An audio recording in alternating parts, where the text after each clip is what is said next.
Okay, we're recording and let's see.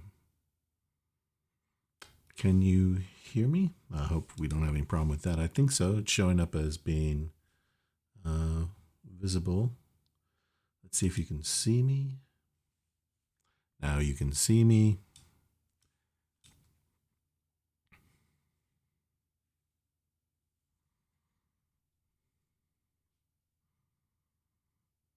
Testing 1, 2. Hello, hello.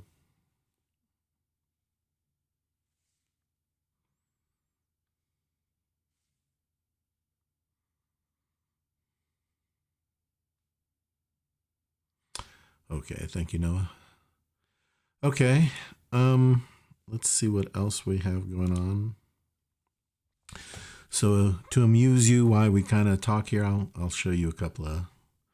If you remember, I went to see U2 back in Vegas a little while ago during Christmas. I've got it muted, but here are some of the images. We don't have a big thing going on tonight. What we're going to be doing is I'm just going to be, since we've had so many different problems recently or I've had problems trying to get this all worked out. I just wanted to make sure that we have a good connection, that things look okay. And then I'm going to go over kind of what are the requirements for the exam to just make sure that everyone's clear what they should be doing and how to prepare.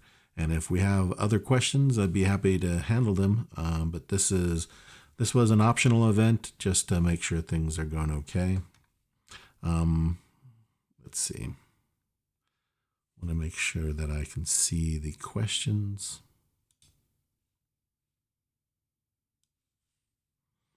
I'm going to pull this over here. Here are the questions. Okay. It was a great concert, by the way. So there's that.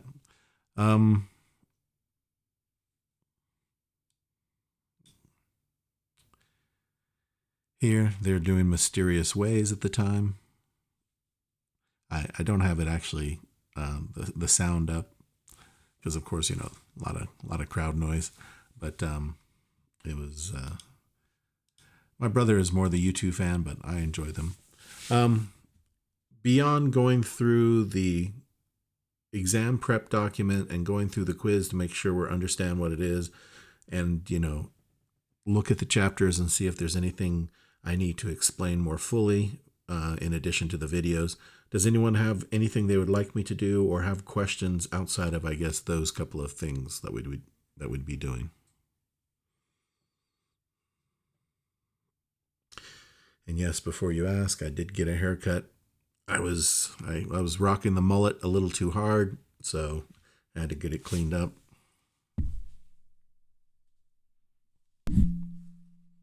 So I'm a little more presentable. And I actually might shave this off too.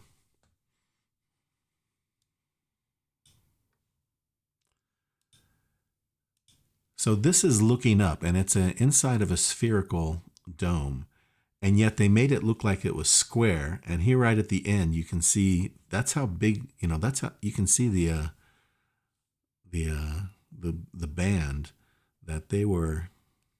I mean, this was so big, and it was amazing to see. Okay, enough of that. So what we have is, first of all, that hopefully you've seen the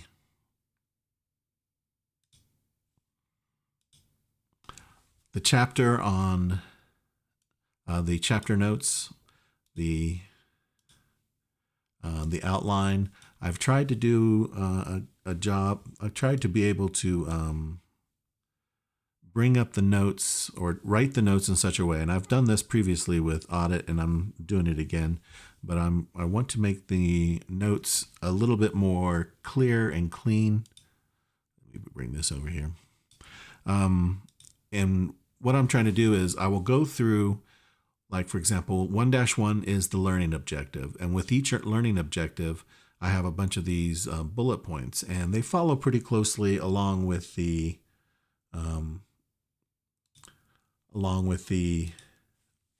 chapter. I sometimes rearrange things in in ways that made more sense to me, or putting things together.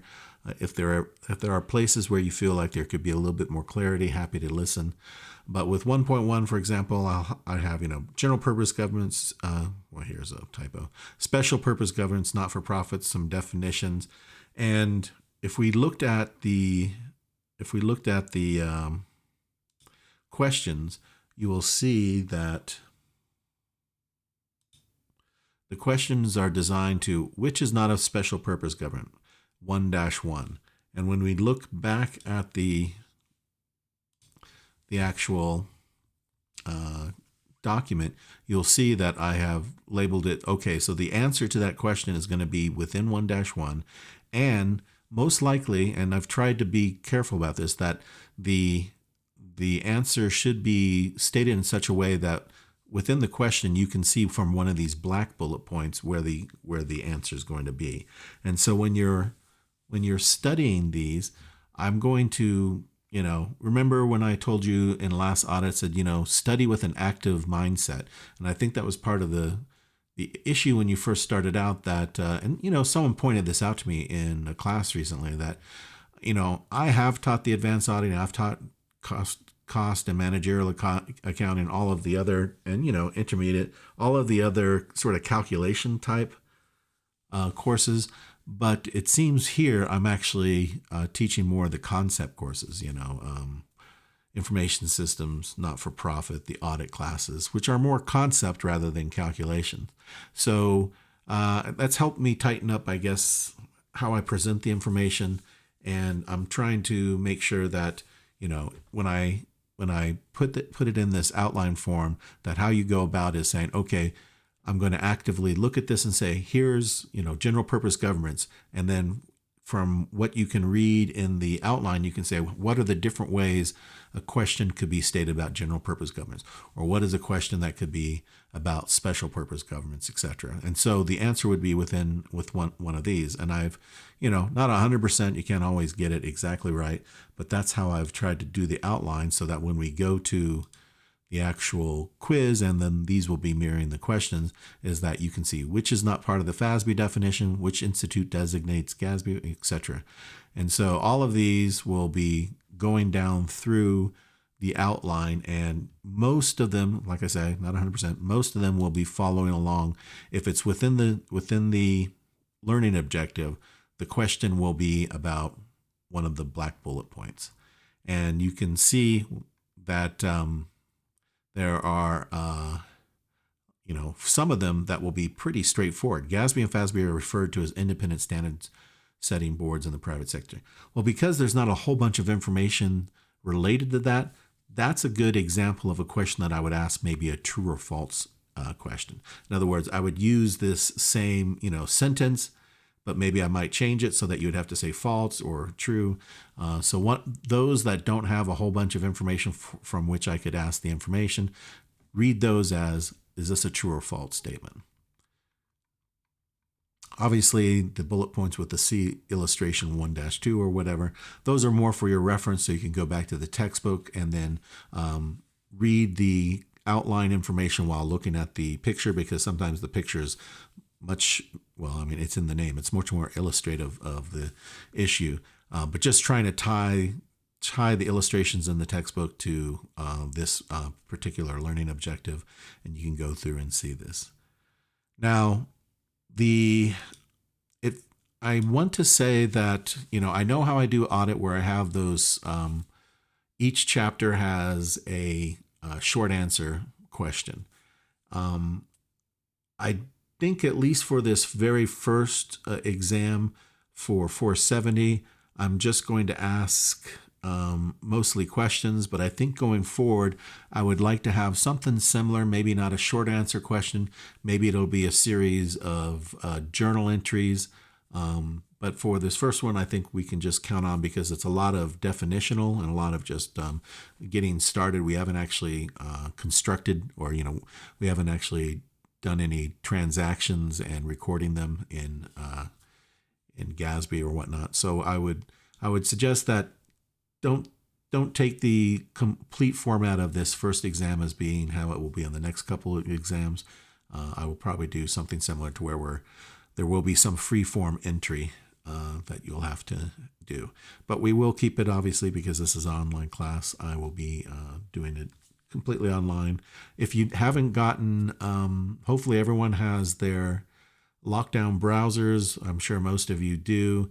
If you don't have a lockdown browser initiated, I might set up a little, just a quiz that it's a 0-point quiz that requires the lockdown browser.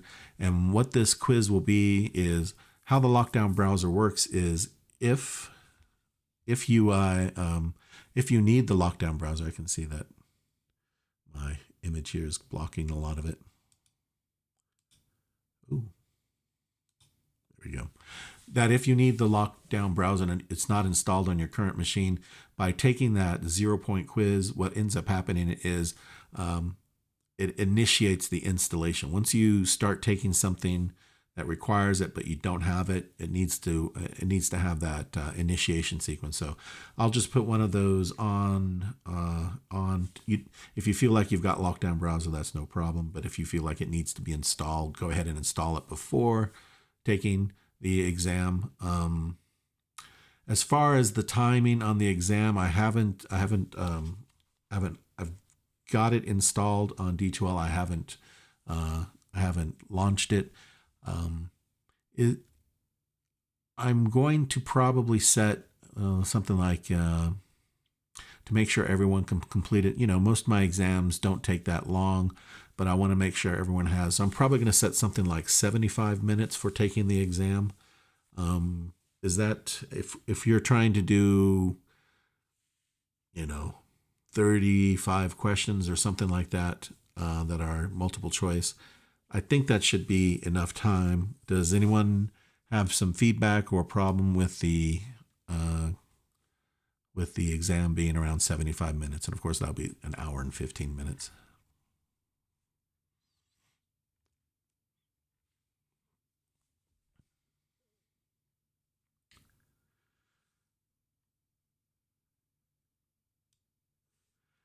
Okay, well, maybe you're all watching Suits while you have me on mute. Okay, that should work. Thank you, Caleb. Thank you. Anyway, as for next week, I am going to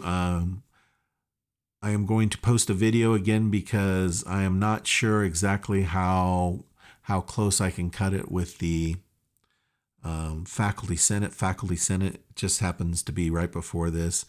And last time it went long, I'm sorry. And so I'm probably going to say those weeks where I have Faculty Senate and there's a lot going on in that, I'm probably going to record the video. So next week is Faculty Senate. And then the weeks that I don't have Faculty Senate, we'll do a live.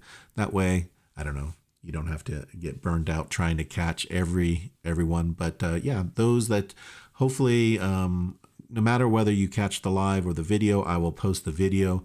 I am recording this video and I will post it, even though it probably won't be but so long. But for those people who want to just double check about how and why the video or how the exam is going to work, I want them to be able to take a look at that. You also have a bunch of homework, and hopefully you've been given enough time to work on those. I will point out that let me see if I can go back to the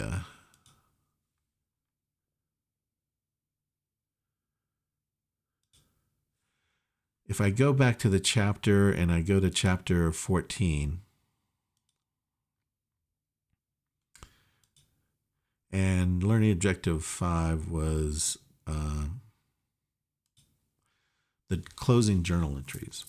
So we're not going to have them appear in this particular exam, but don't put looking at these off for too long.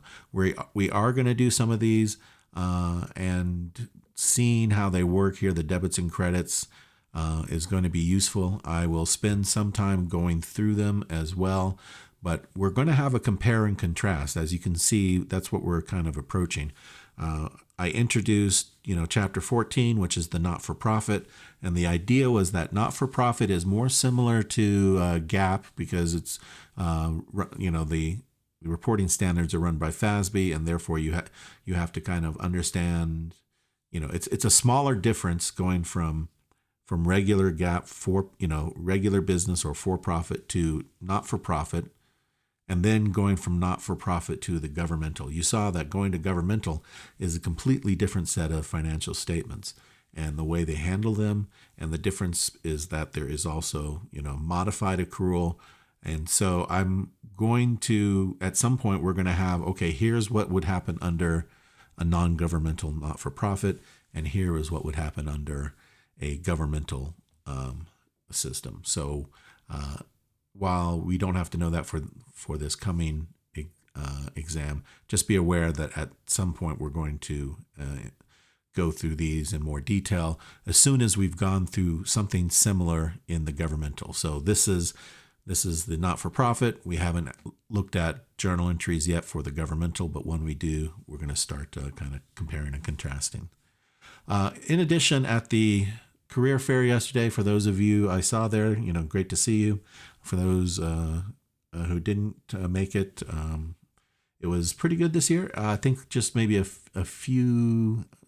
couple fewer people, but still pretty good. I talked to the gentleman. There were two people from the South Dakota government. One was the audit person, and the other one was basically the one that's in charge of creating financial statements. He offered to come and talk to the class, and I said, well, because of how we're running the class this year, that it's not an in-person class. And so what he's going to do is he's going to send me some PowerPoint slides, and he's basically going to say, this is his normal talk. I'll go through the slides and see when we are ready, when we're at the point where most of the slides would make sense to you. I'll either have him record a short video or a long video, however long he wants to be, or I will invite him to the Zoom call, and then I will just share the screen so that he can give sort of a presentation.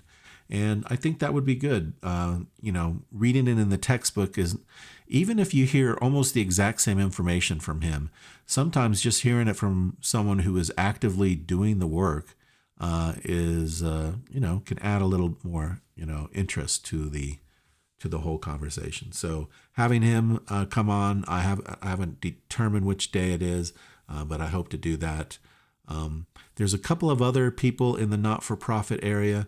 I am currently working with a lady called Elizabeth Freer. She is, if you know about them, there is a not-for-profit group that is associated with the business school, the Black Hill State Business School, and they are called the South Dakota CEO. I think there's women's in the title, CEO, women's CEO, or CEO women's. But because they have federal funding, they have to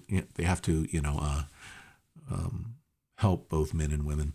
But she's working closely with me on one of the committees I'm on, and I was asking her some questions about her funding and her, and she was being initially tentative about trying to explain how her not-for-profit work. And I said, I teach not-for-profit. You can tell me what's going on, or you don't have to explain every little thing. I know what's going on. But I think it might be also interesting to see someone, so that gentleman would be from a governmental point of view, and she definitely would be from a non-governmental not-for-profit point of view. And you can see what are their missions, how are their funds raised, how they apply them, and the type of wording that they use when they're talking about it. So I hope to be able to invite her to one of our Zoom meetings as well, to give a little bit of context. And so that would be one from each of the worlds, one from governmental, one from not-for-profit, and I think that would be useful. If any of you happen to know someone that is in a not-for-profit, I would be interested. I just remembered one other. There was a young lady that I met at the career fair, and she was one of my online students when I did an asynchronous 210 online. And she said she was involved in a not-for-profit, one that helps, women who are in distress, in situations of distress. And she went on to describe it. And it actually sounded like a very interesting thing. I don't know if she knows the ins and outs of the not-for-profit world, but I will contact her and see if she has any interest in maybe sharing her experience in working for a not-for-profit, even if she doesn't understand all of the accounting of it. So there's at least those 2, maybe 3 that I think I'm going to be able to pull in. If there's anyone else you would like to talk to, I know she's not on tonight, but I know Lexi also works for a not-for-profit, but maybe she would like to share. I think she works for a city-sponsored not-for-profit, and I might try and have her come along as well. Any case, those would be the kind of the highlights. I mean, we don't have to watch YouTube videos all the time, even though they're fun. But those would be the things that I would suggest that kind of add a little spice, and we don't have to talk about the actual debits and credit each time. But we do need to get into that. As far as content, I know that it feels like, there are a couple of weeks that were a little bit spotty, and I agree. But as far as the content, I'm required to cover 9 chapters, and we will easily do that. If you look at the syllabus, I was trying to add on 1 or 2 chapters. So if we don't end up adding on those 1 or 2 chapters, I'm still covering the base.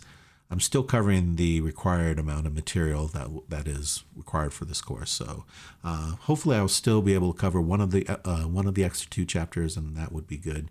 I would like to cover the one that talks a little bit about how to audit a not-for-profit, because obviously, I teach audit, and so I'd like to link those 2 worlds and see how those work out. And to be honest, auditing a not-for-profit or not auditing a governmental agency is an important thing, because remember, there is the whole purpose of the GASB and the not-for-profit rules is to not only show efficiency and effectiveness of their management, but it is also to be accountability for their stewardship. So the auditing of that is even, more direct. We're not just making sure you're doing the debits and credits right, which an auditor is pretty much just doing, but we're also, giving insight into, we're allowing insight to happen for the users of the financial statements to see whether or not the people in charge of the governmental agencies or not-for-profits are actually doing the intent. So I think that's an important chapter that's normally not covered, but I'd like to cover it. Okay, let's see. I'm trying to think of a few other things that we might cover. I will have the exam released tomorrow morning. So those of you who want to get started on it can. Those who want a few more days to be able to do the weekend, that's fine. I will also point out, I pointed out in audit class today, those who attended kind of know this, I'm going to try and stagger my audit exams and my not-for-profit exams. So the not-for-profit will be 1 week, the audit exam will be the week afterwards. And because we have a number of people who are working full time, I'm trying to schedule the window to be where it'll be Thursday, Friday, Saturday, Sunday, or something like that, to where there's at least part of the weekend to work on it. If you feel like we are going to be in conflict, I know Laura is teaching an advanced accounting course. I'm trying not to conflict with hers, but I don't know her schedule. If there is some conflict, just let me know. And if it's for enough people, we can work around it. I don't think there's any reason to try and hit you with multiple upper level class exams at the same time. That just doesn't feel like a fun thing to do.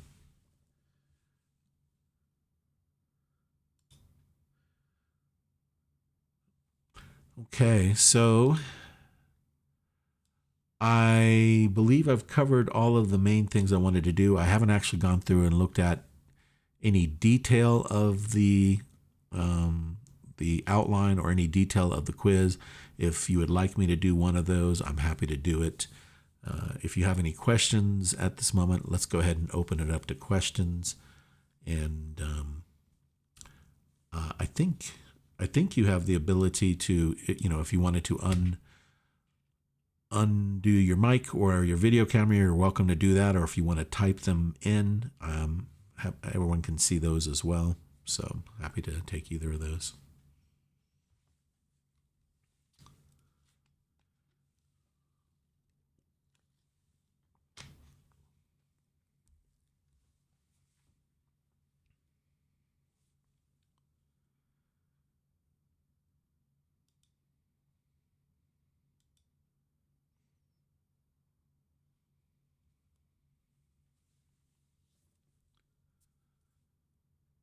Okay, well, it doesn't look like we have anyone stepping forward with a question. That's fine. If you do have any questions or concerns, as always, you're welcome to email me.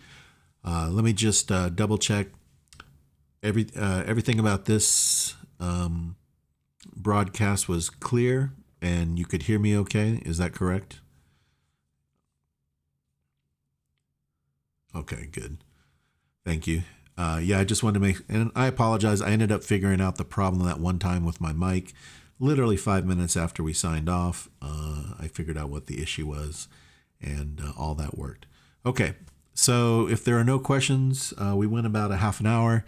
I will go ahead and post this for those who want to just catch up and make sure that they understand what's going on.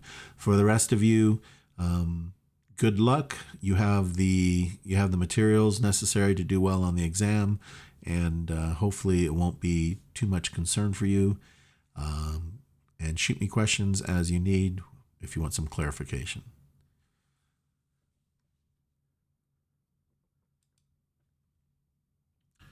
All right, everyone, have a good night, and I will see you soon.